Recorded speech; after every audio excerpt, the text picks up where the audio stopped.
चलिए, तो अब हम यहाँ पे पढ़ते हैं कि diversity of crops in India. India में कितनी क्रॉप डाइवर्सिटी है इसके बारे में पढ़ते हैं। तो यहाँ पे है कि India grows a large number of crops. Bharat जो है वो ढेर सारे क्रॉप्स उगाता है। ठीक है। Different climates in different parts of India enable us to grow a wide variety of crops. अब भारत में जो अलग अलग प्रकार के क्रॉप्स हैं ना, वो भारत में अलग अलग टाइप के क्रॉप्स को उगाने में मदद करते हैं। India grows food grains. Bharat में फूड ग्रेन्स उगते हैं, यानी कि ऐसे अनाज जो ऐसे फूड यूज़ किए जाते हैं। पल्सेस उगते हैं, ऑयल सीड्स उगते हैं, cotton seeds, tea, jute, rubber, different herbs and sugar canes, fruits and vegetables. अलग अलग टाइप के हर्ब्स, शुगर केन, फ्रूट्स और वेजिटेबल्स उगते हैं कि नहीं उगते हैं। There are different kinds of weather in India which are favourable for growing different crops in different season. कह रहा है कि इंडिया में और भी बहुत प्रकार के जो वेदर हैं वो कि बहुत ज़्यादा जो है हमारे इंडिया को और भी ज़्यादा फेवरेबल बनाते हैं। किस कंडीशन के लिए? कि हम अलग अलग टाइप के क्रॉप्स को अलग अलग सीजन में ग्रो करा सकें। अब बात करते हैं, food is essential for living as a air is for breathing but food security means something more than getting 2 square meals. अच्छा सॉरी, यहाँ से हमने एक टॉपिक स्टार्ट किया, what is food security. Food security basically क्या होता है? तो देखिए, फूड सिक्योरिटी का जो डेफिनेशन है वो ये है कि सबसे पहले तो फूड जो है वो हमारे लिए बहुत ज़्यादा इंपॉर्टेंट है, इसेंशियल है हमारे लिए। ठीक है। But food security means something more than getting 2 square meals.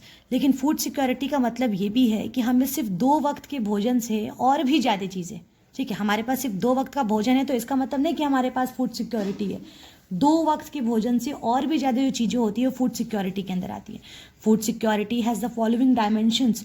Food security के अंदर कुछ अलग डायमेंशंस भी हैं।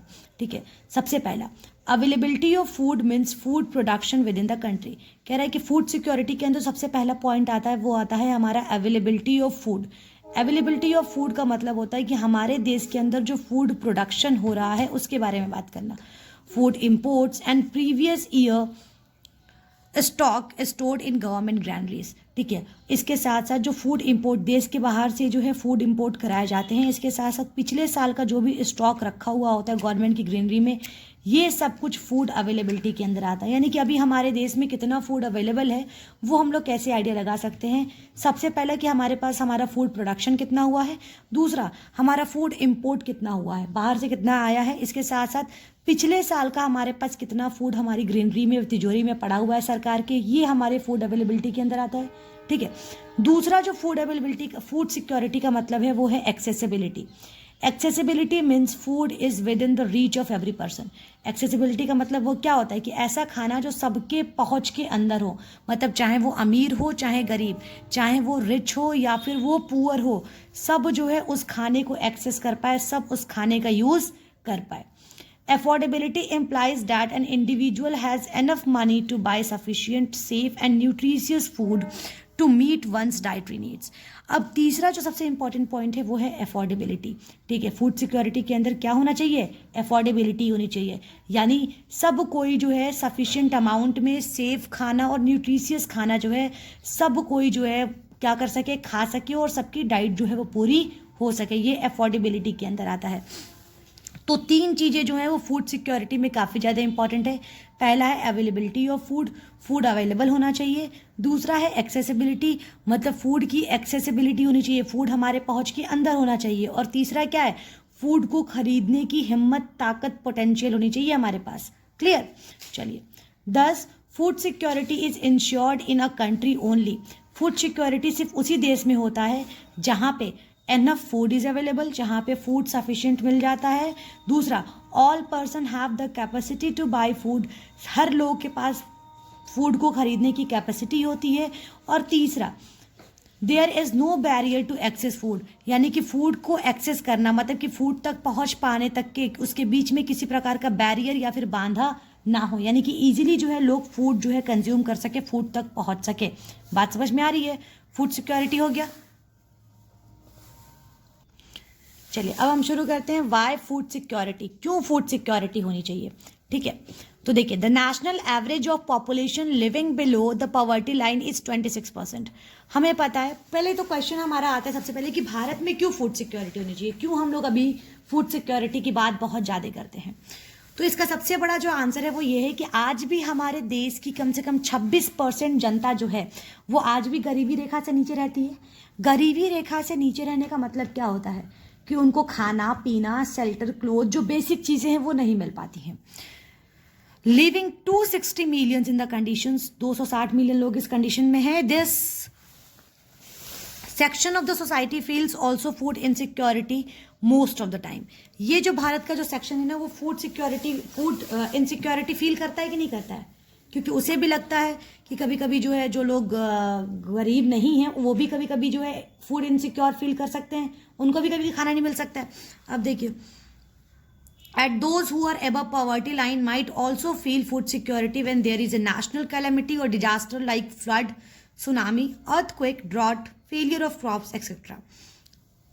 कह रहे जो पॉवर्टी लाइन के ऊपर है वो भी कभी कभी जो है फूड इनसिक्योरिटी फील कर सकते हैं, क्योंकि उनकी ज़िंदगी में भी, क्योंकि कभी कभी होता क्या है कि कभी कभी नेशनल इमरजेंसी के टाइम पे भी उनको भी ये सब प्रॉब्लम देखने को पड़ते सकती है। जैसे अर्थक्वेक आ गया, बहुत सारे लोगों का खाना पीना खत्म हो जाता है, फूड नहीं रह पाता है, काम नहीं मिल पाता, वोल्केनो इरप्शन हो गया, सुनामी आ गई, अभी कोविड आया था, कोविड में सबके काम बंद हो गए थे, तो बहुत सारे लोगों को खाना नहीं मिल पा रहा था। तो ये फूड इनसिक्योरिटी हुई कि नहीं लोगों के अंदर। चलिए, तो कह रहा है कि सिर्फ गरीब ही नहीं है, जो सिर्फ वही लोग फूड इनसिक्योर नहीं होते हैं जो गरीबी रेखा से नीचे रहते हैं, बिलो पॉवर्टी लाइन रहते हैं, उनको भी फूड इनसिक्योरिटी होती है जो अबव पॉवर्टी लाइन होते हैं। ठीक है। When there is a decrease in the total production of food grains, the prices go up due to the shortage. जब भी यहाँ पे टोटल प्रोडक्शन में डिक्रीमेंट होता है, यानी कि जब भी टोटल प्रोडक्शन में कमी आएगी, जब भी फूड का प्रोडक्शन जो होगा वो कम होगा, तो जो प्राइसेस हैं चीज़ों की वो भागेंगी, क्योंकि उसमें क्या हो जाएगा, शॉर्टेज हो जाएगा। Many people are not in position to buy food at such higher prices, और बहुत सारे लोग जो होंगे इस पोजिशन में नहीं होंगे कि फूड को जो है इतने हायर प्राइसेस पे जो है खरीद सके। बात समझ में आ रही है। And if this phenomena take place in a very wide area, और अगर ये फिनोमिना जो है बहुत ही लंबे एरिया में हो जाए, मतलब कि बहुत ज़्यादा जगहों पे हो जाए, तो it create situation of starvation and it takes an ugly turn. अब ये क्या हो जाएगा, अगर ये बहुत लंबे समय तक के लिए चल गया तो इसकी वजह से लोगों के अंदर भूखमरी की प्रॉब्लम जो है वो क्रिएट हो जाएगी, और इसका बहुत ही भयानक एक तरीके से जो है इम्पैक्ट पड़ने वाला है। It may take up the shape of famine, अकाल की कंडीशन आ सकती है जहाँ पे बिल्कुल कुछ भी खाने पीने को नहीं रहता है। Even today we receive the reports of starvation death in the country, आज भी जो है हमें स्टार्वेशन डेथ के रिपोर्ट्स आते हैं, भूखमरी के कारण लोग मर जाते हैं, उसके रिपोर्ट आते कि नहीं आते हैं। It was Kalhandi in the mid 1980 that was known for its abject poverty. एक कलहंडी की 1980 में एक कलहंडी की रिपोर्ट आई थी, वहाँ पे जो है उसको भी बहुत ज़्यादा गरीबी के लिए जाना जाता था। ठीक है। And frequent drought and stark hunger, और बहुत तेजी से जो है क्या होती थी, सूखे पड़ते थे, और बहुत ज़्यादा लोग जो है भूखमरी के कारण मर जाते थे वहाँ पे। बोलांगीर जो था वो 2000 में वहाँ पे उसने जो है मदद के लिए चिल्लाया सरकार से, गवर्नमेंट से। ठीक है। तो इन सब सिचुएशन में क्या है, food security is needed in the country to ensure food to all the people at all the time. तो इन सब सिचुएशन के लिए जो है हमारे लिए फूड सिक्योरिटी जो है वो काफ़ी ज़्यादा ज़रूरी है, ताकि क्या कर सके, लोगों के पास खाना हो सके और लोग अपने कुछ ख़राब सिचुएशन में भी जी सकें। बात समझ में आ रही है। चलिए, अब हमारा जो नेक्स्ट है वो है कि who are the most affected by famine. अब फमाइन की वजह से किसको सबसे ज़्यादा असर होता है, किसको जो है सबसे ज़्यादा इम्पैक्ट जो है वो फमाइन की वजह से पड़ता है। तो देखिए, most of those affected by natural calamities are either poor और the poorest of the poor who don't have the purchasing power to have the basic nutritious food. देखिए, जो सबसे ज़्यादा अगर किसी को फ़र्क पड़ता है ना फमाइन से या फिर अकाल से, तो वो गरीब होते हैं, या फिर वो गरीबों के भी गरीब होते हैं जिनके पास बिल्कुल कुछ भी खरीदने के लिए नहीं रहता है। ठीक है। When there is a disaster or a calamity where is a shortage of food or supply of food due to shortage food during the normal times when shortage of supply of food, इसके बाद due to shortage of food there is a rise in the price of food grains and poor people cannot afford to buy food at such higher prices। देखिए, अब होता ये है कि जब भी कैलामिटी होती है, नेचुरल कैलामिटी होती है, तो उस कंडीशन में क्या होता है कि फूड के प्राइसेस जो होते हैं वो थोड़े से हाई हो जाते हैं। अब जब फूड के प्राइसेस जब हाई हो जाते हैं तो लोग उस कंडीशन में नहीं होते हैं कि फूड को खरीद सके। ठीक है। चलिए, during famine there are widespread death due to starvation and epidemics. कह रहा है कि जब फमाइन या फिर अकाल का समय होता है तो वहाँ पे बहुत ही भयावह डेथ वगैरह कंडीशन आ जाती है, लोग भूखमरी के कारण आपको मरते हुए दिखाई देंगे। The Bengal famine of 1943 shook the country to its foundation. जो बंगाल में एक फमाइन आई थी 1943 में, उसने बंगाल की पूरी नींव हिला डाली थी। ठीक है, it was most devastating and killed about 3 to 4 million people. The production of rice in the provinces of Bengal reduced from 93 lakh ton in 1942 to 76 lakh ton in 1943.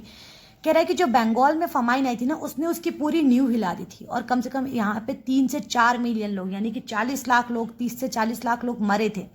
यहाँ पे जो राइस का जो प्रोडक्शन था ना, वो 93 लाख से घट के कितना हो गया था, 76 लाख, सिर्फ एक साल में। देखिए कितना कम प्रोडक्शन हो रहा है। There was a drastic decline of 17 lakh ton of rice in 1943। 17 lakh ton जो है चावल कम प्रोड्यूस हुए थे। Starvation victims left their villages in Bengal. जो भूखमरी से जो जूझ रहे थे, उन्होंने अपने गांव छोड़ दिए थे। Fisherman, agricultural labours, casual labours, transport workers were the most affected people in this famine. इतने सारे लोग जो थे, इन पे इस फमाइन का बहुत ही ज़्यादा इम्पैक्ट था। इसके बाद बात करते हैं फमाइन्स इन द पास्ट में जो हमारे यहाँ फमाइन्स आ रखी हैं, इसके बारे में बात करते हैं। There were frequent occurrence of famine during the British as well as pre British period. कह रहा है कि हमारे यहाँ भारत में ब्रिटिशर्स के ज़माने में या फिर ब्रिटिशर्स के आने से पहले भी बहुत ज़्यादा प्रकार के अकाल आए हैं, कई बार आए हैं। Famine during the pre British period were localise and there were local food scarcities. देखिए, ब्रिटिशर्स के आने से पहले जो हमारे यहाँ की जो फमाइन्स होती थी वो लोकलाइज होती थी। बात समझ में आ रही है? लोकल लेवल पे ही रह के वहीं तक जो है लोकल ही एरिया में जो है फूड की शॉर्ट लिस्टेड होती थी, वहीं तक खत्म हो जाती थी, क्योंकि लोग उतना ट्रैवल नहीं करते थे। रोड, रेलवे, ट्रांसपोर्ट, बिल्डिंग, ये सब उतना समय नहीं बना हुआ था। It was only after 1860 that famine came to signify general shortage of food grains in the country. These famines were not only food famines but purchasing power famines also. ये कह रहा है कि 1860 के बाद जो फमाइन्स है वो जनरली दिखने लगी। ठीक है, जो फमाइन्स थी, जो अकाल पड़ रहा था, वो सिर्फ खाने का अकाल नहीं पड़ रहा था, लोगों के खरीदने, जो परचेजिंग पावर थी लोगों की, वो भी घट गई थी। बात समझ में आ रही है? There were about 25 major families which spread through the states such as Tamil Nadu, Bihar, Bengal in the latter half of the 19th century, killing between 30 से 40 मिलियन इंडियंस। देखिए, कह रहे हैं कि कम से कम 25 जो मेजर फमाइन्स जो थे ना, वो क्या किए थे, तमिलनाडु, बिहार, बंगाल, इन सब जगहों पे जो है 19th सेंचुरी तक जो है पहुंच आए थे, जिसमें इन्हें 3 से 40 मिलियन इंडियंस की मौत हुई थी। 30 से 40 मिलियन, समझ जाइए। India's native industries suffered almost total collapse with its skilled artisan driven out work. India की जो इंडस्ट्री थी, इंडिया में सबसे हम सभी को मालूम है कि इंडियन जो इंडस्ट्री थी वो हैंडीक्राफ्ट इंडस्ट्री थी। ठीक है, तो ये जो हैंडीक्राफ्ट इंडस्ट्री थी, इसने क्या किया था कि बेसिकली ब्रिटिशर्स के टाइम पे हमारी इंडस्ट्री जो थी वो काफ़ी ज़्यादा ख़त्म हो गई थी। ठीक है, मतलब लोग जो थे, जो आर्टिशंस थे, वो अपना काम छोड़ना बंद कर दिए थे, काम छोड़ना ही वो लोग शुरू कर दिए थे। बेसिकली वो लोग अपना काम कर ही नहीं रहे थे। जो आर्टिशंस थे वो कुछ बना ही नहीं पा रहे थे, कुछ बेच ही नहीं पा रहे थे। क्यों? क्योंकि एक तो हमारे यहाँ अकाल पड़ी थी, दूसरा हम सभी को एक रीज़न बहुत अच्छे से मालूम है कि हमारे यहाँ जो अंग्रेज थे वो क्या करते थे, हमारे यहाँ का पूरा रॉ मटेरियल उठा के लेके जाते थे और वहाँ से जो है इंग्लैंड से सामान बना के लाके इंडिया में एक्सपोर्ट करते थे। तो इस वजह से भी जो है काफ़ी ज़्यादा दिक्कत होनी शुरू हो गई। बात समझ में आ रही है? ब्रिटिश इंपोर्ट, देखिए यहाँ पे लिखा भी हुआ है, British import flooded in the Indian market. जो ब्रिटिशर्स के यहाँ के लाए गए जो इम्पोर्टेड प्रोडक्ट थे ना, वो इंडियन मार्केट में बह रहे थे। मतलब पूरा का पूरा इंडियन मार्केट जो था वो ब्रिटिश इंपोर्ट से भरा हुआ था। ठीक है, these famines were caused by the uneven rainfall and unreasonable economic and administrative policies of the British, which led to the conversion of the local farmland to the foreign owned plantations, heavy taxation of Indian citizens. ये जो famine था ना, इसकी किसकी वजह से हो रहा था? एक तो अनइवन रेनफॉल, बरसात भी अच्छे से नहीं हो रही थी, इस वजह से भी हो रहा था। ठीक है, इसके साथ साथ जो ब्रिटिशर्स की जो बहुत सारी ऐसी इकोनॉमिक और एडमिनिस्ट्रेटिव पॉलिसीज जो थी ना, इकोनॉमिक और एडमिनिस्ट्रेटिव पॉलिसी समझ में आ रही है? इकोनॉमिक पॉलिसी मतलब कि ब्रिटिशर्स टैक्स वगैरह बहुत ज़्यादा कलेक्ट करते थे, ठीक है, हमसे। और एडमिनिस्ट्रेटिव पॉलिसी मतलब ब्रिटिशर्स ने ऐसे बहुत सारे ऐसे पॉलिसी बना के रखी थी जिससे वो चाहते ही नहीं थे कि इंडियन लोग अच्छे से मार्केट में जाके कमा सके। हमेशा उन पे बहुत सारा रेस्ट्रिक्शंस लगा के रखते थे। ठीक है, तो ये फमाइन का ये भी एक बहुत ही अच्छा खासा मुख्य कारण भी था, which led to the conversion of local farm land to the foreign owned plantation. ठीक है, जिसकी वजह से क्या हुआ, हमारे जो लोकल जो फार्म्स थे ना वो क्या हो गए, अब जो है बाहरी जितने भी पौधे वगैरह थे वो उगाए जाने लगे थे। तो अब बाहरी पौधों से क्या लेना देना है, पहले हम हमारे यहाँ ब्रिटिशर्स जो थे ना वो हमारे यहाँ बोलते थे, हमारे यहाँ के फार्मर्स को बोलते थे देखिए आप ये फूड ग्रेन वगैरह मत उगाइए, इसके बदले में आप नील की खेती कर लीजिए, इंडिगो की, ठीक है, इसके बदले में आप कॉफी जूट ये सब उगाइए, ये सब उगाएंगे तो हम आपको पैसा भी देंगे। तो हमारे यहाँ के लोग क्या करने लगे, अब अपनी फूड ग्रेन जो चीजें हैं उसको ना उगा के वो क्या करना शुरू कर दिए, वो अब जूट नील वगैरह की खेती करनी शुरू कर दिए थे। ठीक है, इसके बाद है कहाँ तक हो गया था हमारा हैवी टैक्सेशन, इसके बाद है heavy taxation of Indian citizens के हैवी टैक्सेशन भी थे। ठीक है भाई, उनसे जो है टैक्स भी बहुत ज़्यादा लेते थे। Export of staple crops from the India to Britain, जैसे हम लोगों ने दाल चावल गेहूं का रखा था ना, तो वो लोग यहाँ इंडिया से जो है कहाँ भेजते थे, उसको ब्रिटेन भेजते थे। The Bengal famine of 1770 is estimated to have taken nearly 1/3 of the population. देखिए कह रहा है कि जो बंगाल में जो फमाइन आई थी ना उसने क्या किया था, पूरे की पूरे 1/3 पॉपुलेशन को खा लिया था। कहने का मतलब कि बंगाल फमाइन में 1/3 पॉपुलेशन खत्म हो गई थी।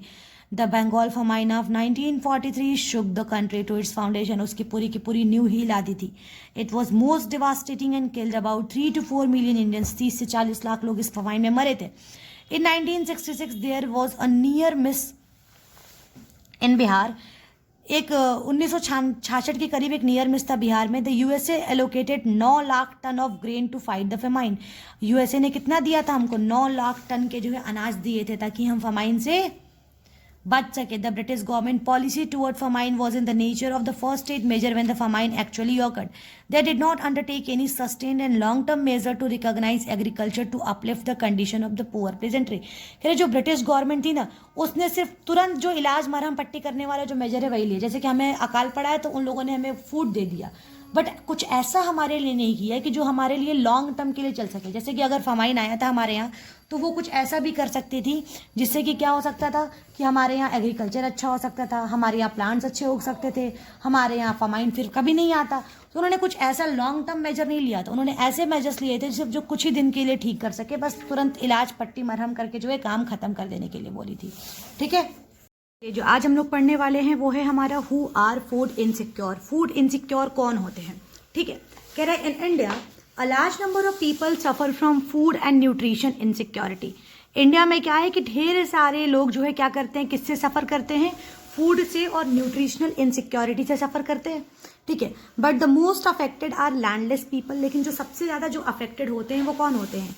जो लैंडलेस लोग होते हैं वो होते हैं एग्रीकल्चरल लेबर्स। जो एग्रीकल्चरल लेबरर्स होते हैं वो सबसे ज्यादा अफेक्टेड होते हैं। कैजुअल लेबर्स होते हैं, पेटी self employed workers, artisans, डेस्टिट्यूट्स, beggars, low caste people from SC ST and OBC। ये जितने भी लोग जिनकी इनकम बहुत ही ज़्यादा कम होती है, मतलब बहुत ही ज़्यादा कम होती है, जो एक तरीके से जो बेगर्स होते हैं, जो सड़क पे बैठते हैं, जो मांगते रहते हैं, वो सब कुछ जो होते हैं सबसे ज़्यादा फूड इनसिक्योर होते हैं ना, क्योंकि उनको पता नहीं होता है कि आज दोपहर का तो खाना मिल गया लेकिन दिन का खाना मिलेगा, रात का खाना मिलेगा कि नहीं मिलेगा। क्लियर? वी सी द कारवा of malnourished children, women and man in the areas affected by natural calamities like drought. ठीक है, हम देखेंगे कि बहुत सारे बच्चों का एक कारवा हम देख सकते हैं। वो कौन से बच्चे? जो माल नरिश्ड है, मतलब कि जिनको जो है माल न्यूट्रिशन का जो शिकार है, मतलब जिनको प्रॉपर जो है न्यूट्रिशन नहीं मिल पाए हैं, वो माल नरिश चिल्ड्रन होते हैं। इसके साथ साथ विमेन्स और मेन जो कि जो है बहुत सारे नेचुरल कैलेमिटीज के एरिया से आते हैं। नेचुरल कैलेमिटीज आपको पता है, फ्लड हो सकता है, अर्थक्वेक हो सकता है, वोल्केनिक इरप्शन हो सकता है, इन सब एरिया से जो आते हैं वो होते हैं। About 20% of the people in the developing world, including India, struggle to survive on diets that do not provide the basic energy they need to be active and healthy. कह रहा है कि भारत जैसे और भी बहुत सारे देश हैं जिसमें से 20% लोग जो हैं वो अपनी जो बिल्कुल उनको जो बेसिक चीज़ें चाहिए अपने न्यूट्रिशन को पूरा करने के लिए, उससे भी उनको नहीं मिल पाता है। ठीक है, 4 out of 5 malnourished children in the developing world live in the countries that produce surplus food. कह रहा है कि डेवलपिंग कंट्रीज, जैसे इंडिया एक डेवलपिंग कंट्री है, तो इंडिया के अंदर जो है अगर 5 बच्चे हैं तो 5 में से 4 जो होंगे वो माल न्यूट्रिशन का शिकार होंगे, मतलब उनको प्रॉपर न्यूट्रिएंट्स नहीं मिल पाता होगा। The challenge is to see that the food gets into the hands and the mouth of those who really need it. कह रहा है कि हमें सबसे बड़ा जो चैलेंज है ना वो ये है कि जो खाना है वो उनके पास तक हम नहीं पहुंचा पाते जिनको एक्चुअल में उस चीज़ की रिक्वायरमेंट है. The million of the people and the children and the women, the most vulnerable group in the human community, the most food insecure people are in the states in India where there is a high rate of poverty such as Odisha, Karnataka, Bihar, Madhya Pradesh, Jharkhand, Assam, Tripura, Uttar Pradesh. कह रहा है कि जो जहाँ पे सबसे ज़्यादा जो फूड इनसिक्योर लोग, जिस एरिया में जहाँ पे सबसे ज़्यादा लोग रहते हैं वो है हमारा कौन सा, जहाँ पे गरीबी बहुत ज़्यादा है. ठीक है, लोग कहाँ पे फूड इनसिक्योर बहुत ज़्यादा होंगे बेटा, जहाँ पे गरीबी बहुत ज़्यादा होगी. किसको खाने को नहीं मिलेगा, उन्हीं लोगों को जो गरीब बहुत ज़्यादा होंगे. तो जो फूड इनसिक्योर जो होते हैं कहाँ के होते हैं, उड़ीसा के, कर्नाटका के, बिहार के, मध्य प्रदेश के, झारखंड के, आसाम के, त्रिपुरा के, उत्तर प्रदेश के. इन सभी जगहों के जो लोग होते हैं वो फूड इनसिक्योर होते हैं. वेस्ट बंगाल, छत्तीसगढ़, महाराष्ट्र, उड़ीसा और बिहार जो होते हैं वो जो है आज भी जो है ये क्या है, पुअरेस्ट स्टेट है. बाकी कुछ स्टेट्स तो निकल के आ गए हैं लेकिन इन ये सब स्टेट जो है वो आज भी जो है बहुत ज़्यादा पुअरेस्ट स्टेट के अंदर काउंट होते हैं. अब नीचे जो है एक भानु की स्टोरी दी हुई है. भानु की स्टोरी को जरा सा हम लोग देख लेते हैं. चलिए. Bhanu works as an agricultural level in a village of the Sevapur, Uttarakhand. Bhanu has a big family to support. He has a wife, 2 sons and 3 daughters. Bhanu जो होता है वो एग्रीकल्चरल लेबरर की तरह काम करता है सेवापुर में, उत्तराखंड में. भानु की बड़ी फैमिली है, उसकी एक बीवी है, 2 बच्चे हैं और 3 बेटियां हैं. उसका जो बड़ा बेटा है, उसका जो बेटा है वो कितने बराबर है, 14 साल का है. ठीक है, वो क्या करता है, बकरियों को, जो उसके जो जमींदार हैं, जो लैंडलॉर्ड हैं, उनकी जो बकरियां या फिर जो भी चीज़ें होती है उनकी देखभाल करता है. और जो लैंडलॉर्ड जो होते हैं उसको 150 रुपया पर मंथ क्या करते हैं, पे करते हैं. His wife helps him in the field and do odd jobs at the house of the landlord.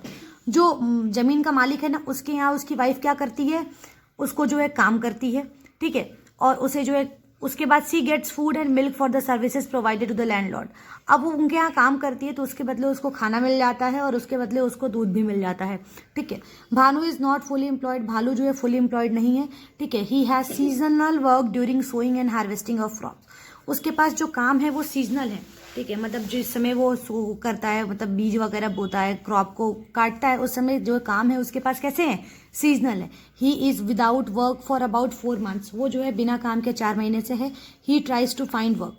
वो जो है काम करने की तलाश में है. ठीक है, successful and sometime he is without work. कभी कभी तो उसके पास काम बहुत ज़्यादा होता है लेकिन कभी कभी तो उसके पास काम होता ही नहीं है. During this period of unemployment they face very odd situation and sometimes sleep without food.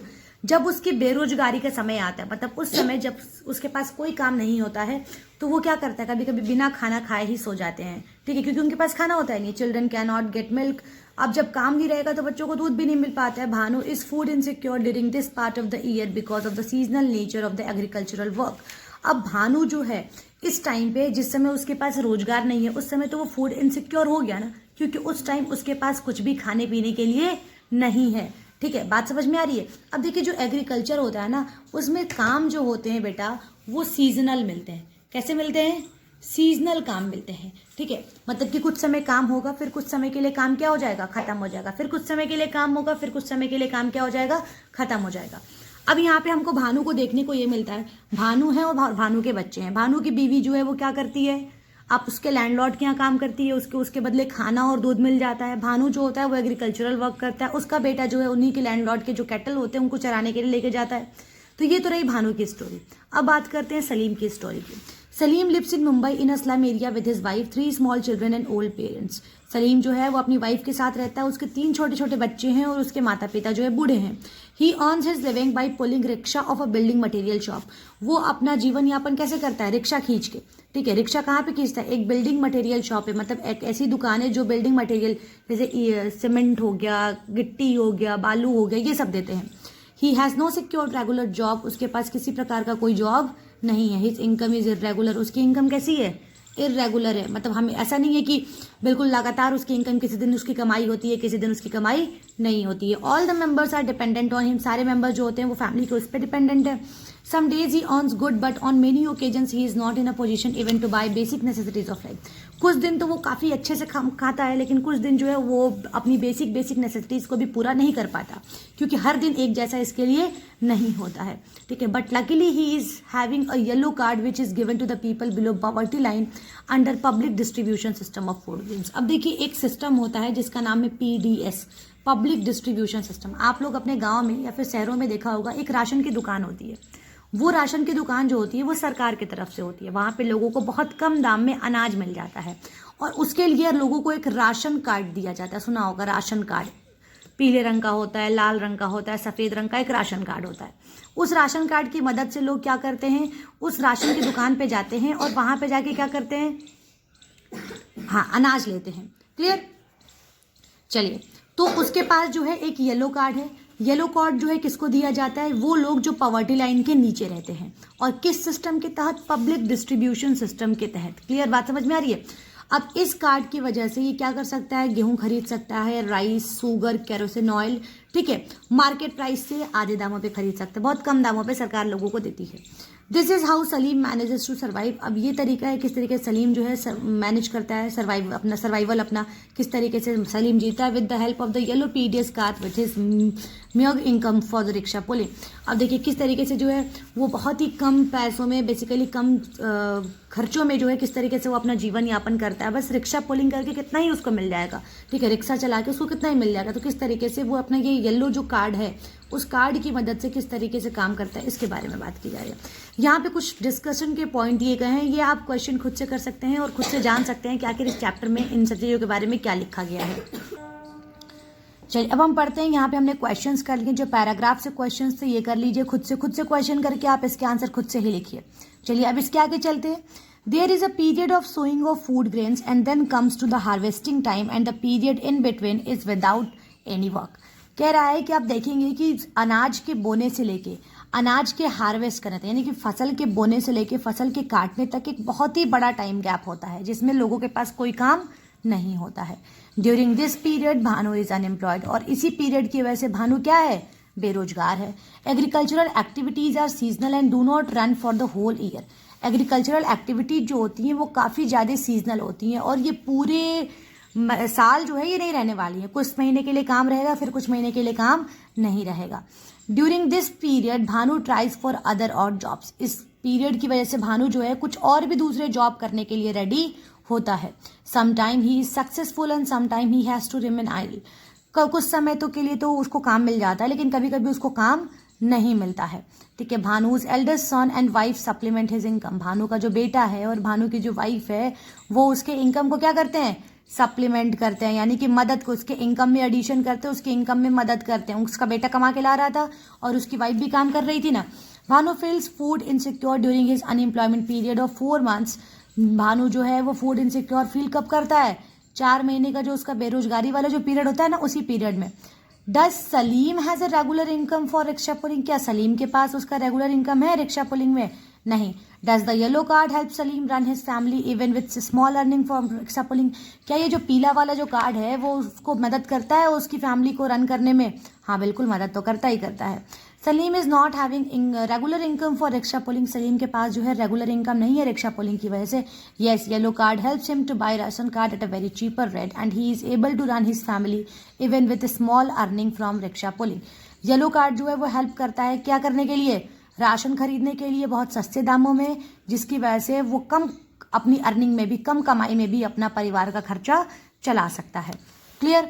चलिए, अब हम पढ़ते हैं हंगर एंड इट्स टाइप को, ठीक है. हंगर एंड इट्स टाइप के अंदर क्या है, क्या क्या चीज़ें हैं, इसके बारे में जरा सा पढ़ लेते हैं.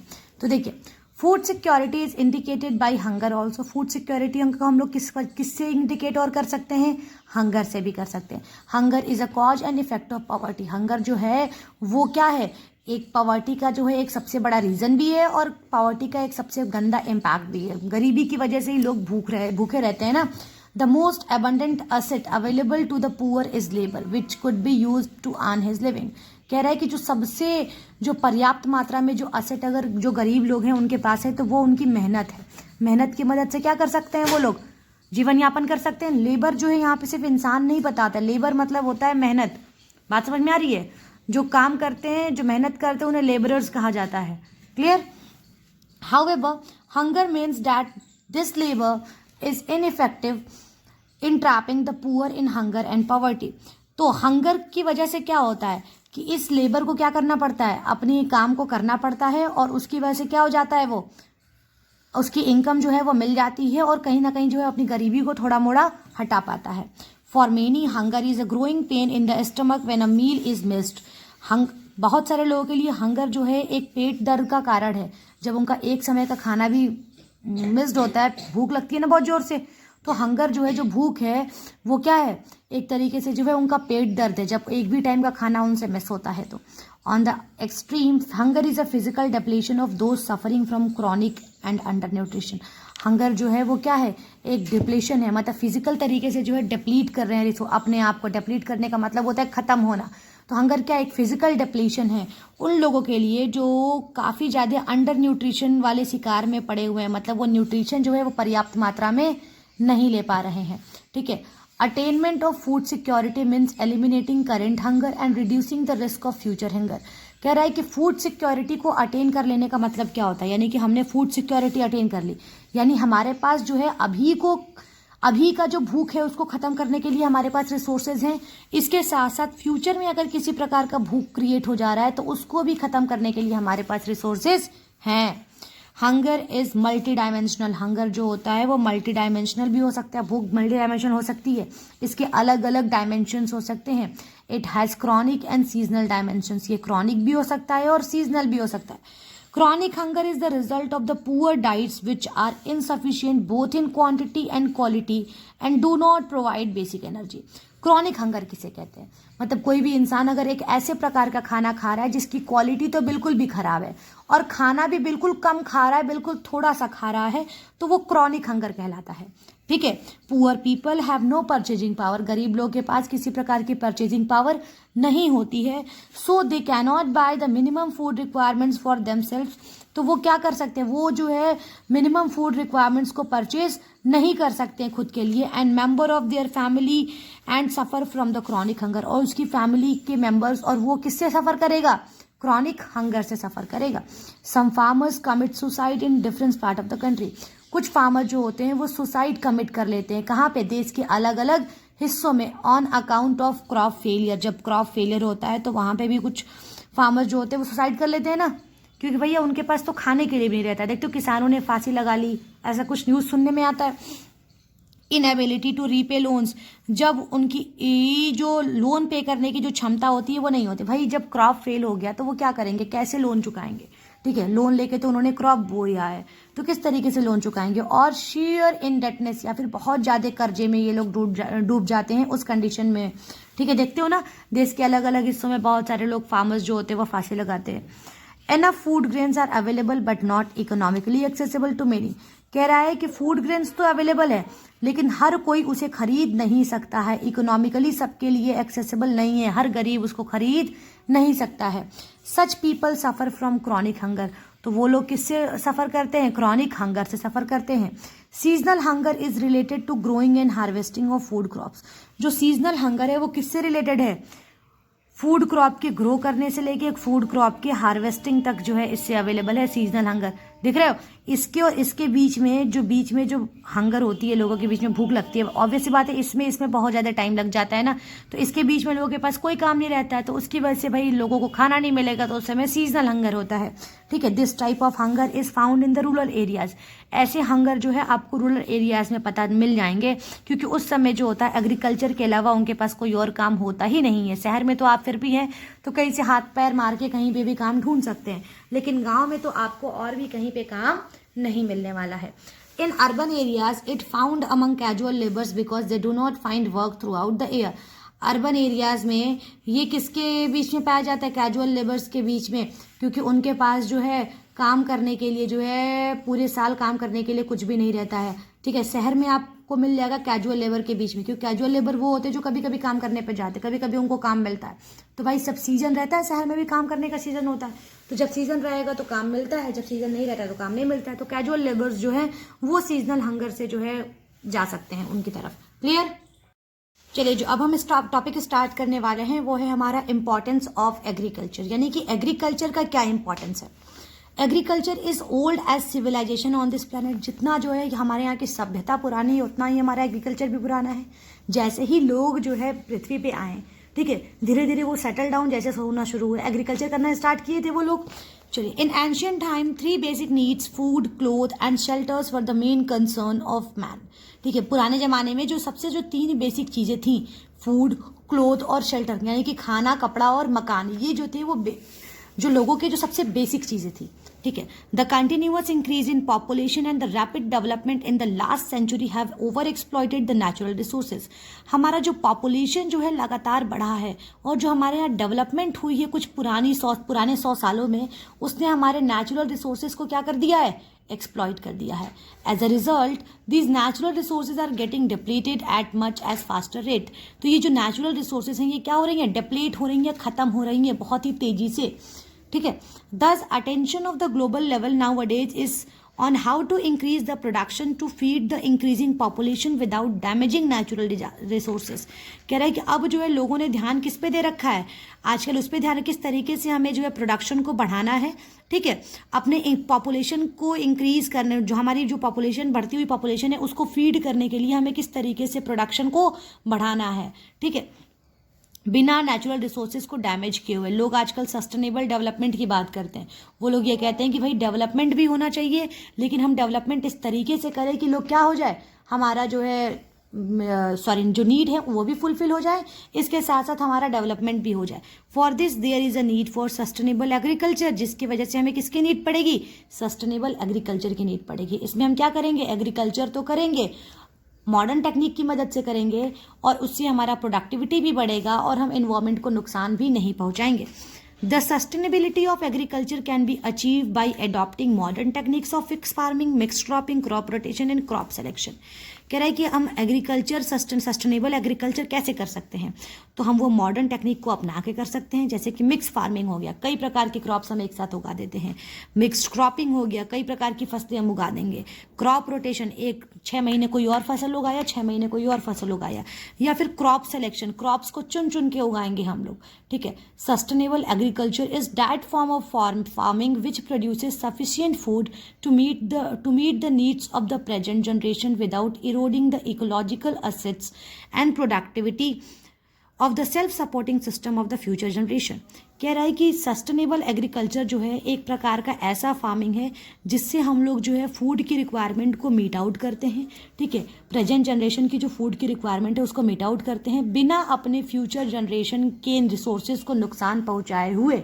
हमको प्रेजेंट जनरेशन की फूड की रिक्वायरमेंट को फुलफिल करना होता है बिना फ्यूचर जनरेशन को पहुंचाए हुए।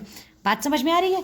चलिए, the increasing needs and desire of expanding human population have forced to alter the land use and imposed excessive demand on the natural resources. कह रहा है जो नीड्स हैं और जो डिजायर्स हैं, ह्यूमन पॉपुलेशन जो बढ़ते जा रही है, उनकी जो नीड्स और डिजायर्स हैं, इसकी वजह से क्या हो रहा है, जो लैंड का जो यूज़ है वो काफ़ी ज़्यादा हो रहा है और नेचुरल रिसोर्सेज का भी यूज़ काफ़ी ज़्यादा हो रहा है। भाई इतनी पॉपुलेशन बढ़ रही है, उनकी डिमांड्स भी तो बढ़ती होंगी। अब उनके डिमांड्स को हम कैसे पूरा करेंगे, भाई लैंड का यूज़ करेंगे, नेचुरल रिसोर्सेज का ज़्यादा से ज़्यादा यूज़ करेंगे। If the current method of utilizing natural resources involving low productivity of agricultural continues, a child born today will have the less chances of getting sufficient food to eat, space to live and pure air to breathe tomorrow।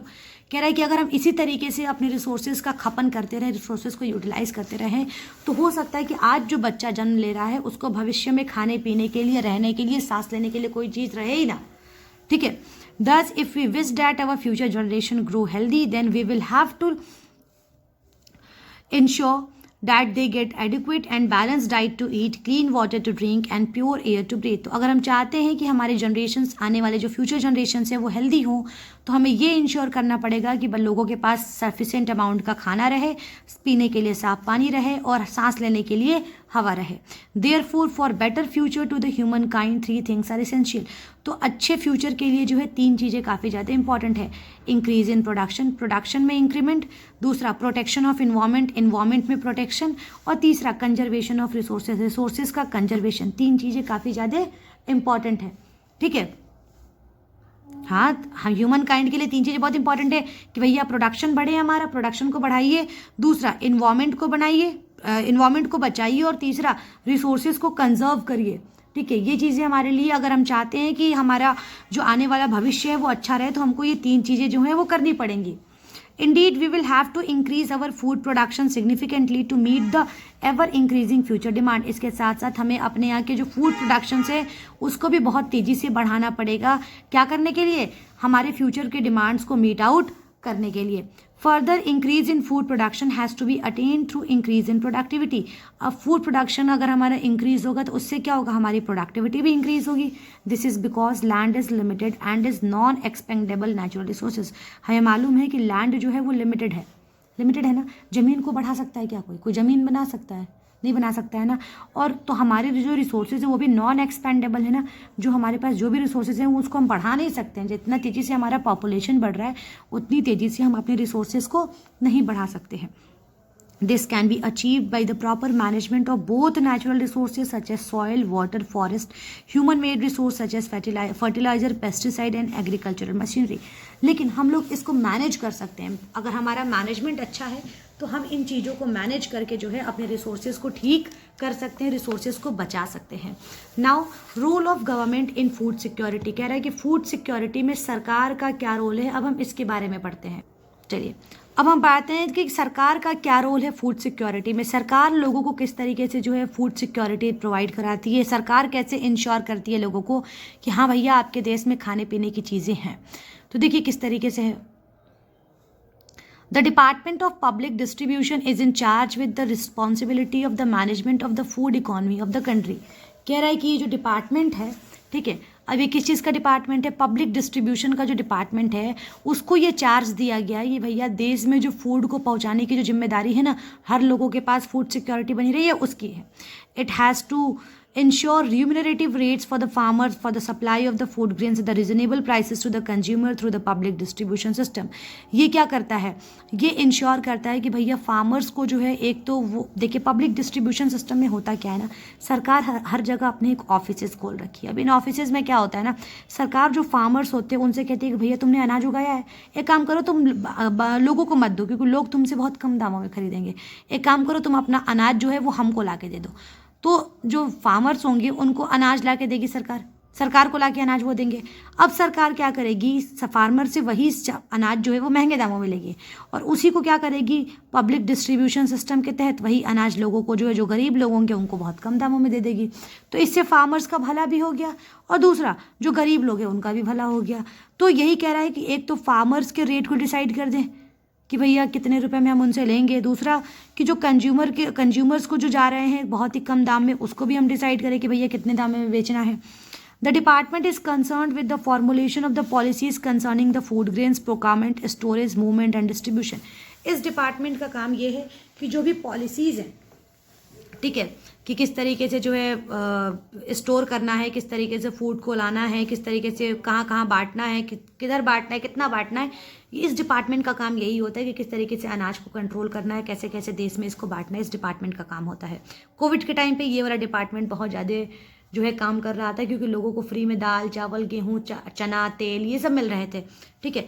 It has to implement the scheme of the minimum support price to the producer of wheat, paddy and coarse grain and the distribution of the food grain from the central pool. इसके साथ साथ ये लोगों को MSP भी provide करता है, minimum support price. Minimum support price क्या होता है भैया? इससे कम में आपको नहीं बेचना है। अगर आप इससे कम में बेच रहे हैं तो लाइए हमको दे दीजिए, हम आपको इतना दे देंगे, ठीक है। सरकार जो फार्मर्स वगैरह होते हैं उनको कहीं और बेचने देती है, वो बोलती है कि लाइए हमको दे दीजिए, इतना हमको दे दीजिए, बाद में क्या नाम है आप किसी और को मत दीजिए, इससे कम में मत दीजिए, इससे आप ही एक्सप्लॉइट होंगे। तो लोगों को एक्सप्लॉइटेशन को रोकने के लिए, जो फार्मर्स हैं ये लोग हैं, इनके एक्सप्लॉइटेशंस को रोकने के लिए सरकार क्या करती है? ये वाला काम करती है। बात समझ में आ गया? It has to keep a close watch on the stock. इसे जो है जो स्टॉक वहाँ पे मतलब सरकार के खजाने में कितना स्टॉक मतलब कि कितना ग्रेनरी वगैरह रखा हुआ है, कितना अनाज रखा हुआ है, and the price level of the food grains. इसको अपनी आंखें किस पे रखनी पड़ती है? एक तो हमारे पास स्टॉक कितना पड़ा हुआ है, दूसरा चीज़ों के दाम कितने बढ़ रहे हैं, and to ensure their adequate availability at the reasonable prices in the different parts of the country. और देश के हर एक कोने में एक बहुत ही नॉमिनल अमाउंट के साथ लोगों तक पहुँचाना, जो लोग उसको खरीद नहीं सकते हैं। बहुत ही छोटे छोटे अमाउंट के साथ लोगों तक पहुंचाने का जिम्मेदारी किसके पास होता है? इसके पास होता है, गवर्नमेंट के पास होता है। ठीक है। It has to formulate buffer stocking policy. Buffer stock की पॉलिसी भी इसको बनानी पड़ती है। बफर स्टॉक में क्या होता है? अनाज को एक जगह उठा के रख दिया जाता है और फ्यूचर में जब जरूरत पड़ती है तो उस अनाज को क्या करना पड़ता है? यूज़ के लिए लाया जाता है। जैसे कोरोना के टाइम में जो बफर स्टॉक हमारे पास रखा हुआ था उसको हमने क्या किया था? लोगों के अंदर बांटा था। And look after the matters related the food security, और फूड सिक्योरिटी से रिलेटेड जो भी मैटर्स हैं उस पर ध्यान देना। It has to provide for research and dissemination of the techniques of the scientific storage of wheat, rice and coarse grains. इसके साथ साथ ये पैसा भी प्रोवाइड करता है। जैसे कि मान लीजिए कि उसने कोई एक ऐसे 2 4 10 लोगों को अपॉइंट कर रखा है जो रिसर्च कर रहे हैं कि किस तरीके से फूड वगैरह को अच्छे से स्टोर किया जा सके, तो उसके लिए वो पैसा भी प्रोवाइड करेगा। जो भी साइंटिफिक चीज़ें यूज़ हो रही हैं वहाँ पे उसके लिए पैसा प्रोवाइड करेगा वो। It looks to the quality control aspect of the food grain procured, stored and distribution in the country. ये किसके लिए ध्यान देगा? तो भैया क्वालिटी कंट्रोल पे ध्यान देगा कि भैया फूड ग्रेन जो है उसकी क्वालिटी कैसी है, उसको कैसे स्टोर किया जा रहा है और किस तरीके से उसको डिस्ट्रीब्यूट किया जा रहा है। It also looks after the imports and export of wheat, rice and coarse grains.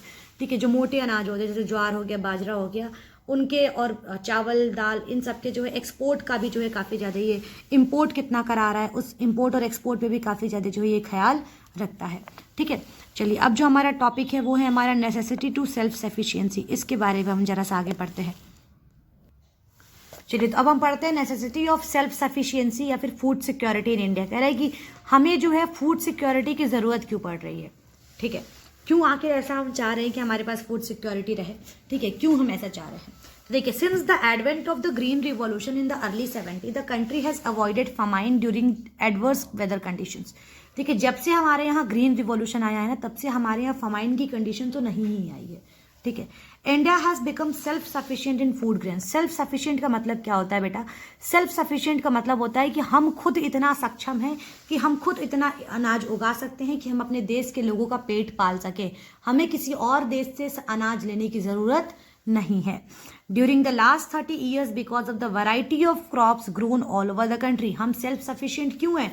क्योंकि हमारे देश में अलग अलग प्रकार के क्रॉप उगते हैं, हमें किसी भी प्रकार से सामान मंगाने की ज़रूरत नहीं है। The availability of food grain even in adverse weather condition और otherwise at the country level has further been ensured with a carefully designed food security system by the government. कह रहे हैं कि हमारे यहाँ की जो गवर्नमेंट है ना, उसने फूड ग्रेन की अवेलेबिलिटी को काफ़ी अच्छा कर दिया है।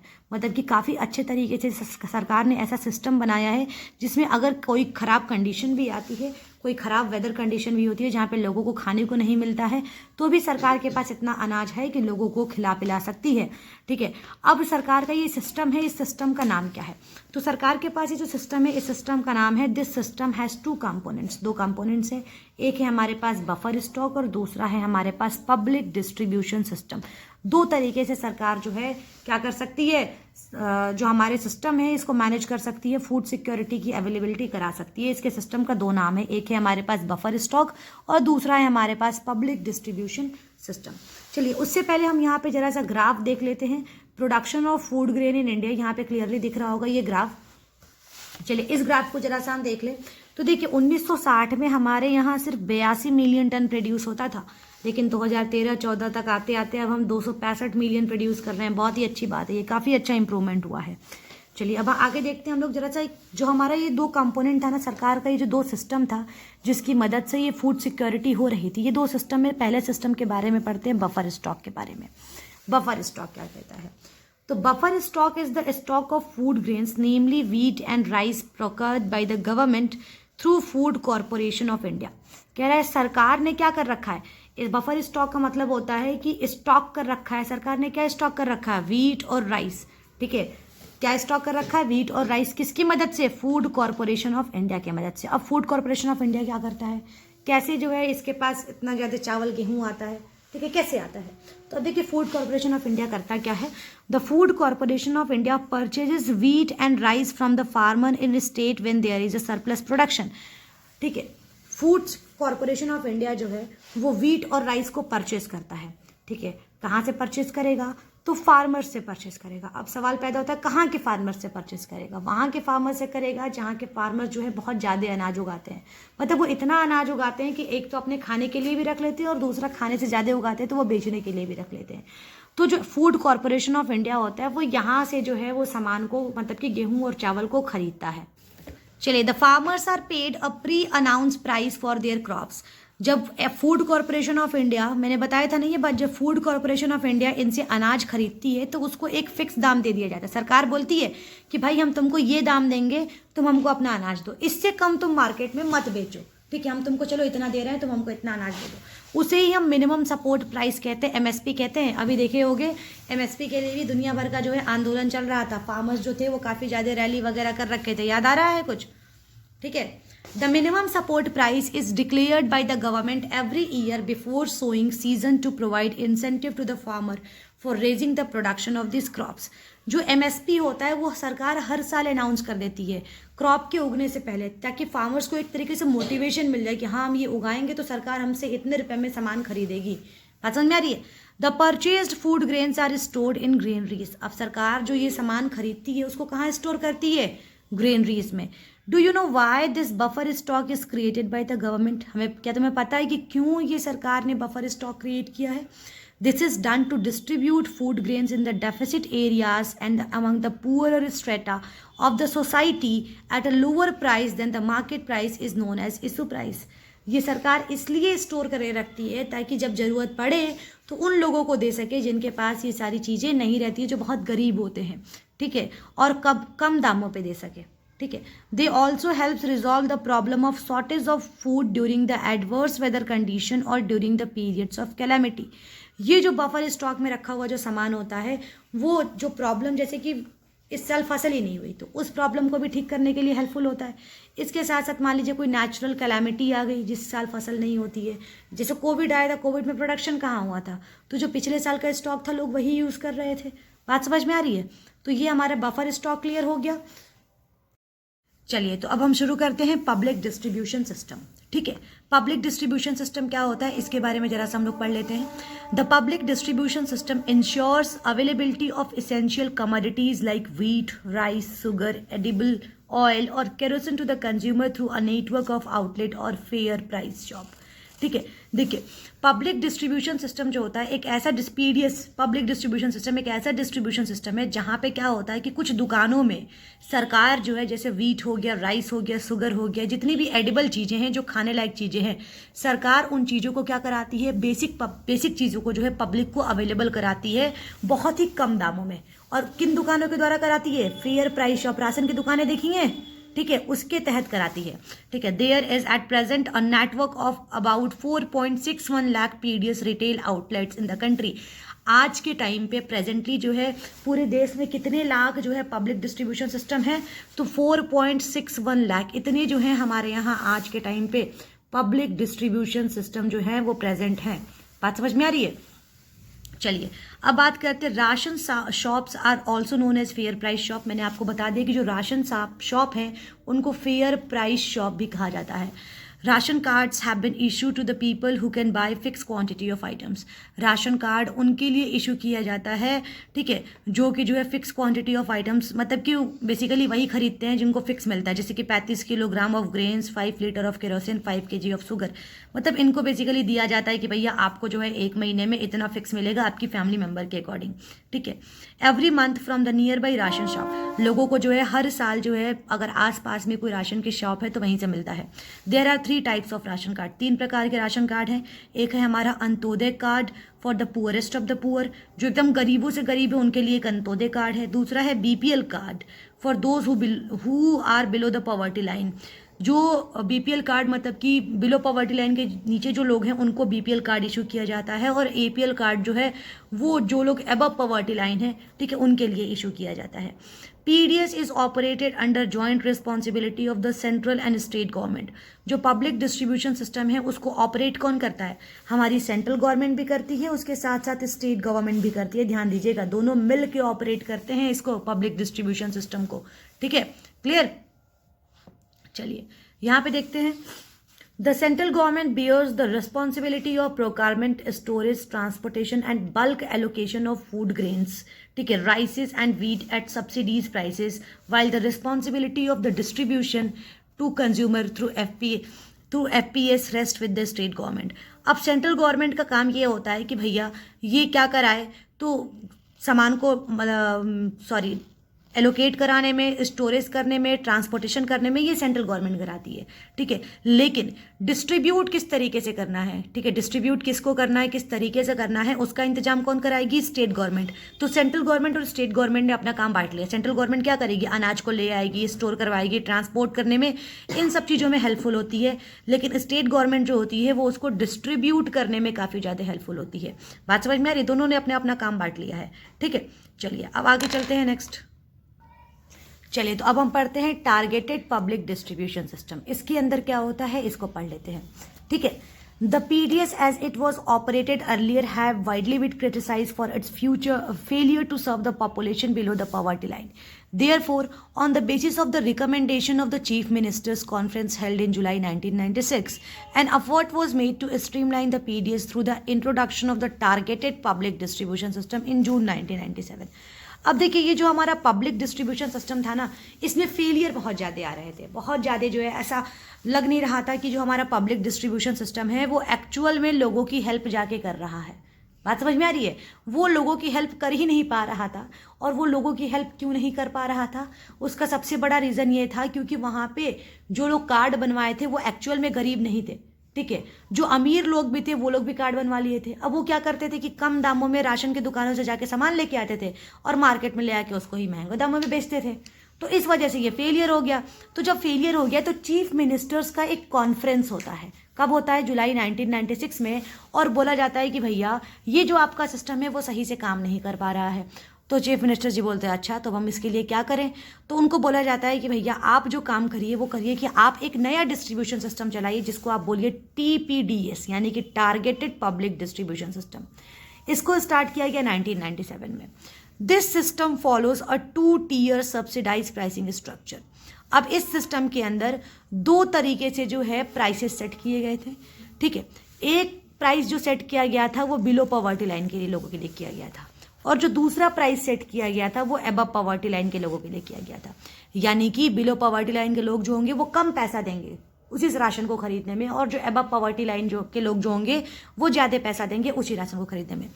BPL population receive rice and wheat at much lower prices, hence highly subsidized, whereas APL population is supplied at a price which is much higher and closer to the economic cost. BPL में क्या होता था कि उसको हम लोग जो है बहुत BPL के जो लोग थे, ठीक है, बिलो पॉवर्टी लाइन के अंदर जितने भी लोग आते थे उनको जो भी सामान मिलता था वो बहुत कम दामों में मिलता था। लेकिन जो अबव पॉवर्टी लाइन के जो भी लोग थे उनको जो भी सामान मिलता था वो ज़्यादा दामों पर मिलता था, ठीक है। The identification of poor under this scheme is done by the state as per the state wise poverty estimate of Planning Commission based on the methodology of Lakdawala expert group. देखिए अब इसको भैया कैसे, किस प्रदेश, किस, मैंने बताया था ना बेटा कि हमारे भारत में अलग अलग जगह पे ज़्यादा गरीबों की संख्या थी, ठीक है। बात समझ में आ रही है, जैसे बिहार में बहुत गरीब थे, मुंबई में उतने गरीब नहीं थे।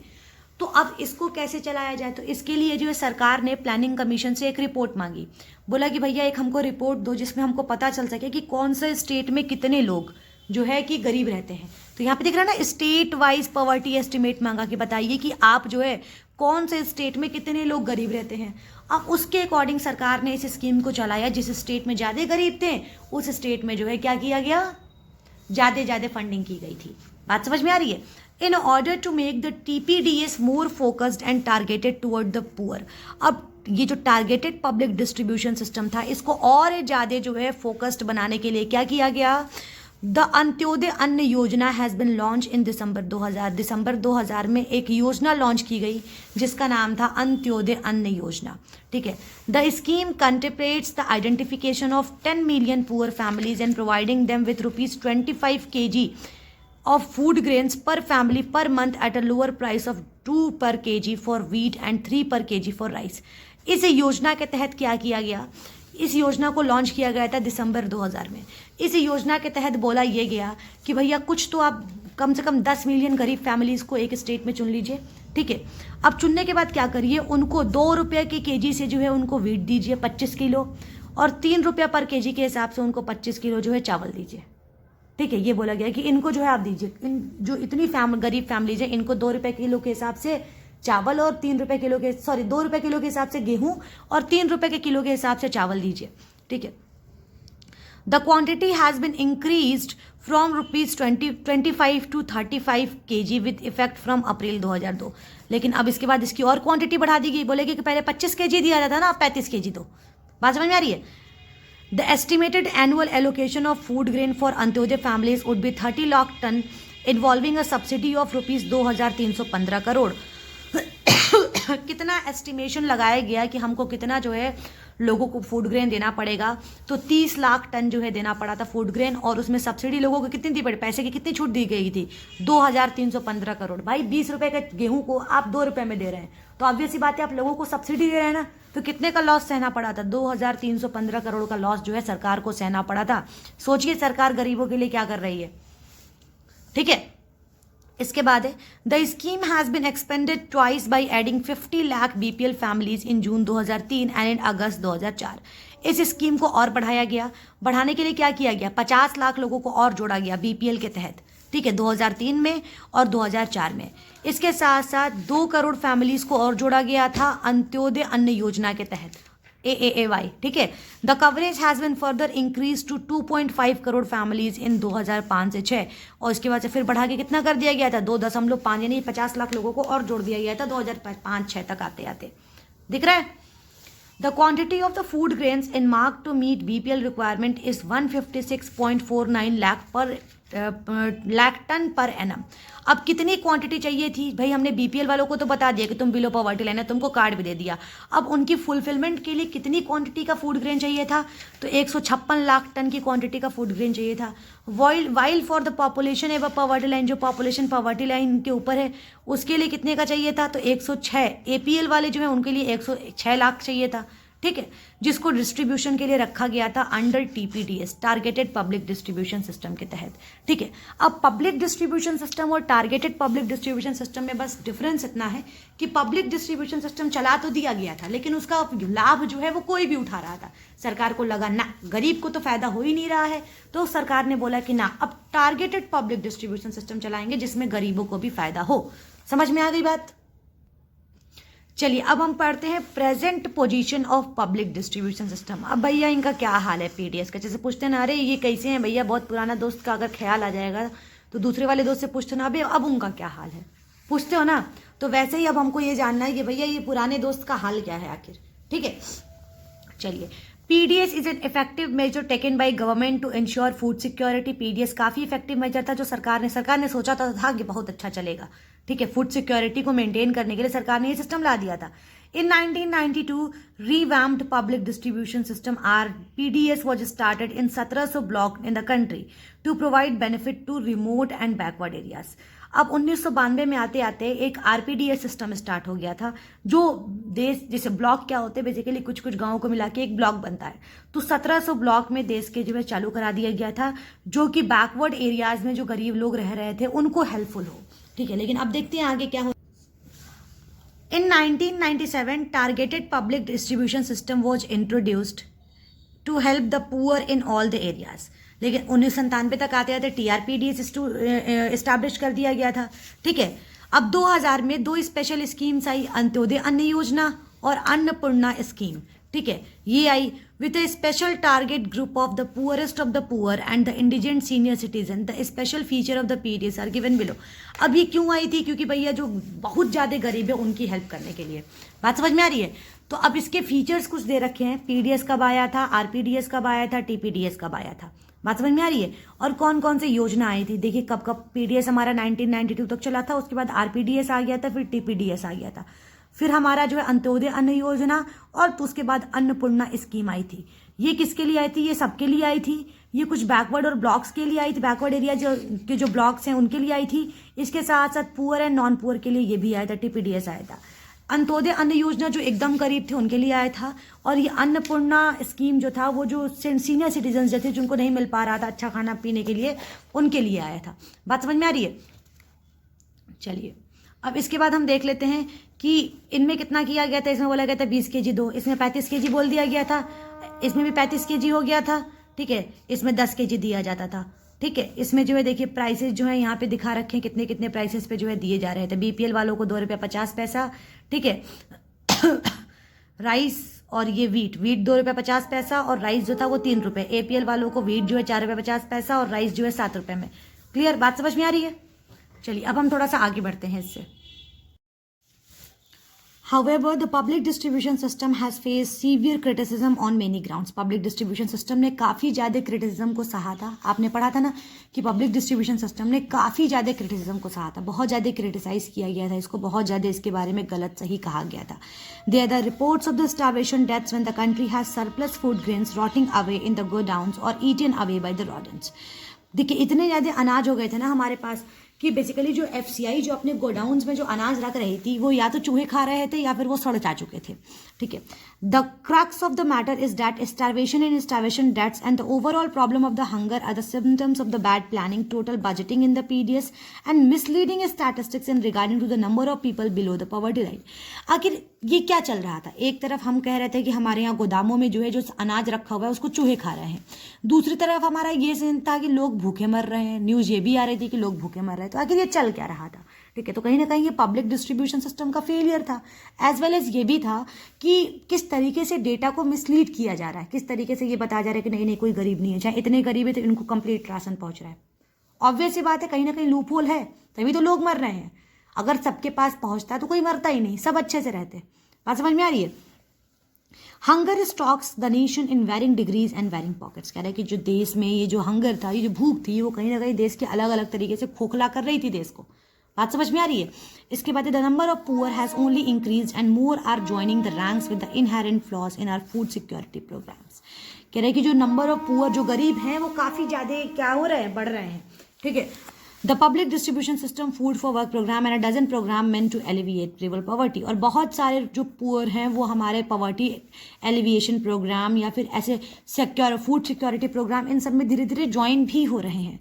ठीक है, बट क्या प्रॉब्लम हो रही है? But what we don't see is the hosts of the human rats that nibble away nearly 85% of the benefit that should be normally reaching the poor. Food stock in the fair prices shop does not mean that the poor have to access to these stocks. But हम ये नहीं देख पा रहे कि करीब 85% जो benefit है वो गरीबों तक पहुंच ही नहीं पा रहा है। ठीक है, बात समझ में आ रही है? मतलब मैक्सिमम बेनिफिट जो सरकार दे रही है गरीबों को, वो गरीबों तक नहीं पहुंच पा रहा है। उसका सबसे बड़ा रीजन क्या है? ये कुछ लोग हमारे यहाँ जिनको लगता है कि वो बहुत गरीब हैं, ठीक है, लेकिन वो एक्चुअल में गरीब होते नहीं हैं। Reduction or cancellation of debts owed by the farmer would be an incentive for their increased contribution toward ensuring food security. कह रहा है कि रिडक्शन या फिर जो डेट का जो कैंसिलेशन है फार्मर्स के द्वारा, ठीक है, कहीं ना कहीं जो है एक तो उनका कंट्रीब्यूशन भी बढ़ा रहा है भाई कि क्या कि हम जो है जो हमारे यहाँ फार्मर्स थे उनसे जो हम पैसे दे रहे थे उनको मिनिमम सपोर्ट प्राइस पे कर रहे थे, तो कहीं ना कहीं ये फार्मर के कॉन्फिडेंस को बढ़ा रहा है। अब उनको किसी से उधार नहीं लेना पड़ रहा है। ठीक है, जमीन बोने के लिए सरकार बहुत सारी लोन फैसिलिटीज भी प्रोवाइड कर रही है। तो इसकी वजह से क्या है कि जो हमारे यहाँ जो पुअर है ना, अब उनका थोड़ा सा कॉन्फिडेंस क्या हुआ है, इंक्रीज हुआ है, उनकी परचेजिंग पावर जो है वो भी कहीं ना कहीं बढ़ी है। The average consumption of public distribution system at all India level is only 1 kilogram per person per month. कह रहा है कि जो एवरेज कंजम्पशन है पब्लिक डिस्ट्रीब्यूशन सिस्टम का, वो पूरे ऑल ओवर इंडिया में देखें तो एक महीने में एक इंसान जो है सिर्फ 1 kg जो है खा पाता है। In Bihar, Orissa, UP it is as low as 300 gram per person per month. और देखो तो बिहार, उड़ीसा, यूपी की जगह पे देखो तो वहाँ पे 300 ग्राम सिर्फ एक लोगों के लिए मिलता है पूरे महीने में। सोचो कैसे गुजारा चलेगा। The average consumption in Kerala, Karnataka, Tamil Nadu is 3 to 4 kg पर पर्सन पर मंथ। लेकिन वहीं पे अगर हम लोग केरला, कर्नाटका, तमिलनाडु की बात करें तो वहाँ पे 3 से 4 kg है पर पर्सन पर मंथ का। ठीक है, in Madhya Pradesh only 5% of wheat and the rice consumption of the poor are made through, यहाँ से पढ़ाना था ना, as a consequences the poor have to depend on the markets rather than in the ration shops for their food. अब इसका result क्या है कि इसकी वजह से जो पुअर हैं उनको कहाँ डिपेंड रहना पड़ता है, मार्केट पे डिपेंड रहना पड़ता है, रेदर देन कि राशन शॉप पे वो लोग डिपेंडेंट रहें। In Madhya Pradesh only 5% of wheat and rice consumption of the poor are made through the ration shops. कह रहा है कि अगर मध्य प्रदेश की बात करें तो सिर्फ 5% जो है व्हीट और राइस का कंजम्पशन जो होता है वो राशन शॉप से किया जाता है, बाकी लोग नॉर्मल दुकानों से करते हैं। बात समझ में आ रही है? In UP and Bihar the percentage is still lower, UP और बिहार में तो परसेंटेज और भी ज़्यादा लोअर है। PDS dealer resort to malpractices and divert, जो पब्लिक डिस्ट्रीब्यूशन सिस्टम के जो डीलर्स हैं ना, जैसे जो राशन की दुकान के जो कोटेदार होते हैं, ठीक है, वो जो है काफ़ी ज़्यादा माल प्रैक्टिसेस कर रहे हैं। गेहूँ गरीबों को देते नहीं है, वही गेहूँ जो है उठा के दूसरे दुकानदारों को दे देते हैं अच्छे दामों में। तो जहाँ पे वो 2 रुपये किलो बेचते थे, अब उनको 8-10 रुपये किलो दुकानदार के देते हैं, तो इससे उनको प्रॉफिट होता है और दुकानदार फिर से उन्हीं गरीब लोगों को महंगे दामों पर बेचेंगे। कहीं ना कहीं गलत है कि नहीं है? तो इसी की वजह से जो हमारा पब्लिक डिस्ट्रीब्यूशन सिस्टम है वो सही तरीके से वर्क हमारे देश में नहीं कर पा रहा है। ठीक है, कहां से पढ़ना था? Food grains of the open market to get the better prices. मैंने बोला ना कि पब्लिक डिस्ट्रीब्यूशन सिस्टम के जो डीलर्स हैं वो क्या कर रहे हैं, फूड ग्रेन्स को जो है ओपन मार्केट में बेच दे रहे हैं अच्छे दाम पाने के लिए। बात समझ में आ रही है? चलिए अब हम पढ़ते हैं एलिमिनेशन ऑफ फूड शॉर्टेज। ठीक है, फूड शॉर्टेज की क्या एलिमिनेशन, किस तरीके से फूड शॉर्टेज को हटाया जाए, इसके बारे में पढ़ते हैं। During pre-independence period, India was vulnerable to famine and massive food shortages. ठीक है, अगर आज़ादी से पहले की बात करें तो इंडिया में जो है फमाइन बहुत ज़्यादा आते थे, अकाल बहुत ज़्यादा पड़ता था, भूखमरी बहुत ज़्यादा होती थी और फूड शॉर्टेज तो बहुत ही ज़्यादा होता था। Food security was on the top of the countries agenda since independence. कह रहा है कि जब से देश आज़ाद हुआ है तो सबसे पहला जो कंट्री का जो एम रहा है वो ये रहा है कि लोगों को भारत में फूड सिक्योरिटी जो है वो बनाई जाए। ठीक है, substantial foreign exchange earning of the country had to be dedicated to import of food. Part of foreign aid was also in terms of food grains. देखिए, कह रहा है कि जो फॉरेन एक्सचेंज है हमारे देश का, इसको भी जो है क्या किया जाएगा, हमारे फूड के इंपोर्ट में लगाया जाएगा। फॉरेन एड का जो पार्ट होगा उसको भी फूड ग्रेन्स में जो है कन्वर्ट किया जाएगा। ठीक है, in the first 3-5 year plan periods priority was given to the agriculture and its input. मैंने बताया ना कि देश में 1951 के बाद से बहुत सारे 5 ईयर प्लान बनने हमारे देश में शुरू हो गए थे।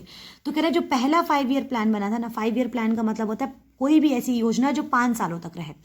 तो जो पहला, दूसरा और तीसरा 5 ईयर प्लान बना था ना, ये कहीं ना कहीं क्या कर रहा था, फूड सिक्योरिटी में बहुत ज़्यादा हेल्पफुल हो रहा था। In the 60s and the 70s, the introduction of high-yielding varieties of wheat and rice and production कह रहा है कि जैसे जैसे हम 60s और 70s में पहुंचते गए तो उस समय जो हमारे HYB सीड्स का जो है लोग यूज़ करना शुरू कर दिए, क्योंकि इस समय क्या आया था, ग्रीन रिवॉल्यूशन आया था। ठीक है, इसकी वजह से जो हमारा वीट है और जो राइस है इसका प्रोडक्शन काफ़ी तेज़ी से बढ़ गया। ठीक है, in the 60s and the 70s, the introduction of high-yielding variety of wheat and prices and production and the application of the fertilizer apart from irrigation ushered in the green revolution, resulting in the significant enhancement of the production. कह रहे हैं कि 70s की बात कर रहे हैं तो उस समय हमने HYB सीड्स यूज़ करने शुरू कर दिए थे, फर्टिलाइजर यूज़ करने शुरू कर दिए थे, इरीगेशन फैसिलिटीज़ अच्छी यूज़ करनी शुरू कर दी थी, जिसकी वजह से जो हमारा प्रोडक्शन था वो काफ़ी तेज़ी से अच्छा चल रहा था। ठीक है, इसके बाद बात करते हैं डिस्पाइट ड्रॉट इन द 1980 में एक बार हमारे यहाँ सूखा भी पड़ा था। Food grain production Riemann stable. हमारे यहाँ का जो फूड ग्रेन प्रोडक्शन था वो स्टेबल था, यानी कि खराब नहीं हुआ था, अच्छा प्रोडक्शन हुआ था हमारे देश में। Attention was given on the production of oil seeds. किस पे अटेंशन दिया जाने लगा? ऑयल सीड्स पे। सरसों, जिस भी सीड्स से सरसों का दाना, सरसों के दाने पे दिया, क्योंकि इस सीड से क्या होता है, ऑयल निकलता है ना, ऑयल सीड्स पे दिया जाने लगा। which were being imported to meet the country's deficit through the strategy of the technology mission to a half decade. देखिए, अब ऑयल सीड पे क्यों फोकस दिया जाने लगा 1918 के बाद से? बिकॉज कि हमारे यहाँ जो ऑयल सीड आते थे ना वो बाहरी देशों से इंपोर्ट कराए जाते थे। तो अब हमें नहीं चाहिए था कि भैया हम किसी से इंपोर्ट कराएं, हमें था कि हम अपना उगाएं, अपने ही खाएं। ठीक है, after that concentration has been on the production of the pulses to meet the demand for protein nutrition.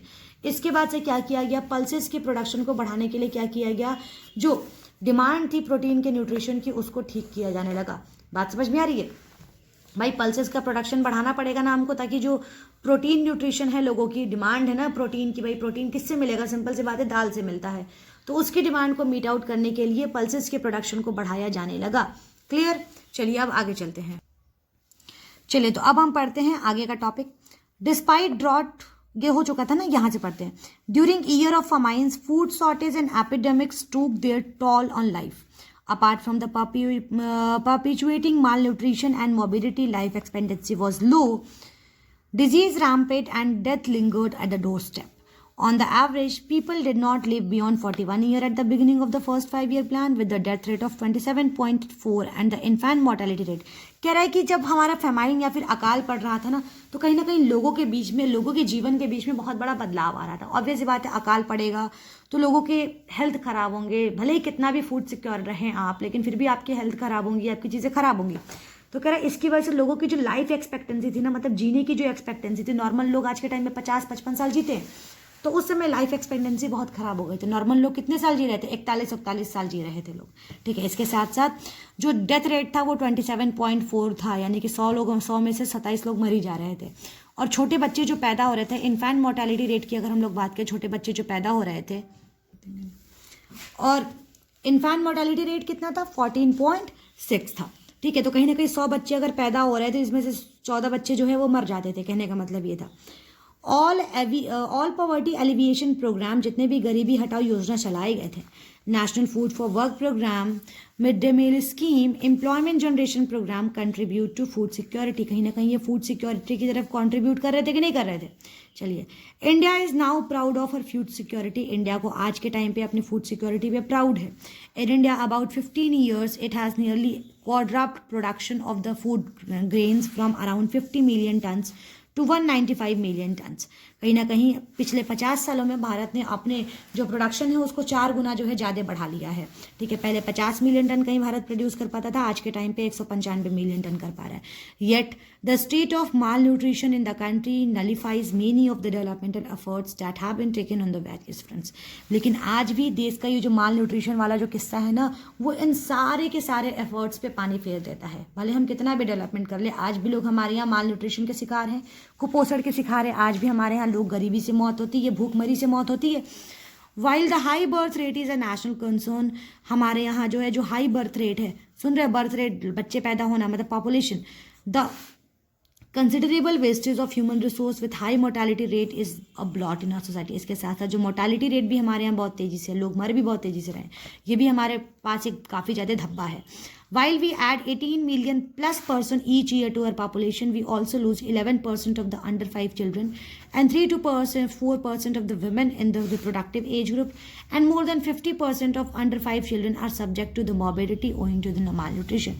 कह रहे कि हमारा पॉपुलेशन जो है हर साल 18 मिलियन से बढ़ता है, जिसमें से हम कुछ 11% बच्चों को जो है, जो 5 साल से कम बच्चे हैं, 11% बच्चे हमारे यहाँ मर जाते हैं जो 5 साल से कम है. 3 से 4% औरतें जो हैं हमारे देश में मर जाती हैं अपने रिप्रोडक्टिव एज ग्रुप में, मतलब वो एज ग्रुप जहाँ 12 से 18 साल के बीच का जो रिप्रोडक्टिव एज ग्रुप होता है वेमेंस का, उस एज में. और मोर देन 50% जो है बच्चे जो है वो अपने जो है माल न्यूट्रिशन के शिकार से भी जो है उनकी डेथ हो जाती है. ठीक है, अब यहाँ पे एक बहुत ही बड़ा एक व्यंग दिया हुआ है, वो ये है कि फुल ग्रैनरीज हंग्री पीपल. तिजोरियाँ तो फुल हैं. ग्रैनरीज का मतलब क्या होता है? ग्रामरीज लिखा हुआ है आपकी बुक में, थोड़ा सा स्पेलिंग मिस्टेक है इसकी. मतलब कि तिजोरियाँ तो बिल्कुल फुल, पूरी की पूरी फुल है, लेकिन आज भी लोग भूखे हैं. ठीक है, ग्रैनरीज का मतलब होता है कि बेसिकली अनाज रखने के लिए जो चीज़ें होती हैं. ठीक है, India at present find it self in a paradoxical situation. Bharat ने जो है अभी अपने को एक पैराडॉक्सिकल सिचुएशन में है, क्योंकि भारत समझ ही नहीं पा रहा है कि भैया क्या चल रहा है हमारे यहाँ. ठीक है, एक तरफ भूखे भी लोग हैं और एक तरफ हमारा गोदाम भी भरे हुए हैं.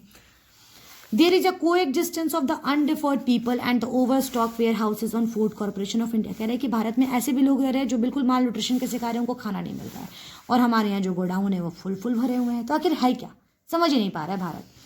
The food grain stock available with it stand at an all-time high of 62 million ton against an annual requirement of 20 million ton for ensuring food security. कह रहा है कि अगर एक साल में अगर हमारे देश में फूड रिक्वायरमेंट की अगर ज़रूरत पड़ेगी तो वो 20 बिलियन पड़ेगी, लेकिन आज के टाइम में हमने 62 मिलियन भर रखा है. ठीक है, still an estimated 200 million people are underfed due to their low purchasing power. लेकिन आज के टाइम पे भी करीब 200 मिलियन लोग जो है वो कम खाते हैं, बिकॉज उनकी परचेजिंग पावर क्या है, बहुत कम है. ठीक है, if the current statistics are any indication, then the future of our food security is considered comfortable at the moment appears rather bleak. As a nation, we are experiencing the boom in the population, which is expanding at a rate of about 2.8%, adding 20 million additional mouth to be fed every year. कह रहा है कि ये जो current static ये दिखा रहा है कि हमारा फ्यूचर फूड सिक्योरिटी का तो काफ़ी अच्छा है, लेकिन फ्यूचर में जाके कहीं ना कहीं अभी हम रुक सकते हैं, क्योंकि हमारे देश में पॉपुलेशन भी उतनी ही तेज़ी से बढ़ रहा है। ठीक है, हर साल 20 मिलियन लोग बढ़ रहे हैं, और 20 मिलियन लोग को हम हर साल कैसे एक्स्ट्रा खाना बढ़ाते जाएंगे? ज़मीनी तो हमारे पास उतनी ही है, प्रोडक्शन तो हमारा उतना ही होना है, लोगों को खाना कैसे बढ़ाते जाएंगे?